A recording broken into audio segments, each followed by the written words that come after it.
வணக்கம் நண்பர்களே, welcome to channel CCF. India versus England 30-20 Rajkot நடந்து முடிஞ்சிருச்சு. இந்த ஒரு பர்டிகுலர் மேட்ச்ல இங்கிலாந்து 26 ரன்ஸ் வித்தியாசத்துல வின் பண்ணி அவங்க அக்கௌண்ட் ஓபன் பண்ணிட்டாங்க. It's do or die match. இப்போ சீரிஸ் வந்து பாத்தீங்கன்னா அலைவா இருக்குங்க. சோ ஓவரால் பார்க்கும்போது செமையா இருக்கு, எந்த டவுட்டுமே கிடையாது. ஸோ டாஸ் வின் பண்ணி போலிங் எடுத்தாரு சூரியகுமார் யாதவ். எல்லாருமே என்ன நினைச்சாங்கன்னா, இந்த ராஜ்கோட் வந்து ஒரு பிளாசிவ் பிளாட் ட்ராக்கா இருக்க போது தான் நம்ம எல்லாருமே நினைச்சோம். ஆனா இந்த விக்கெட் வந்து பாத்தீங்கன்னா போக போக கொஞ்சம் விக்கெட் ஸ்லோ ஆச்சு, கிரிப் ஆச்சு. It was not easy to bat on. And England 171 runs அடிச்சாங்க. செம ஸ்டார்ட்டுங்க. இவன் தோ சால்ட் அவுட் ஆனாலுமே டக்கெட் செம 50 அடிச்சாரு. ஒன்ஸ் அகைன் ஜாஸ் பட்லர் நல்ல ஒரு கேமியோ விளாண்டாரு.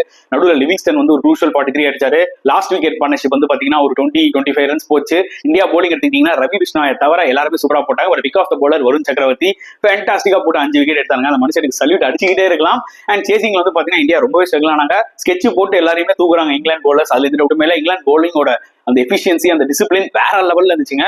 ஸோ 26 ரன்ஸ் வித்தியாசத்துல வின் பண்ணிட்டாங்க. இந்தியன் பேட்ஸ்மேன்ஸ் நிஜமாவே எப்படி இந்த சேஸ் அப்ரோச் பண்றதுன்னு அவங்களுக்கு தெரியல. அந்த அளவுக்கு இங்கிலாந்தோட போலிங் செமையா இருந்துச்சு.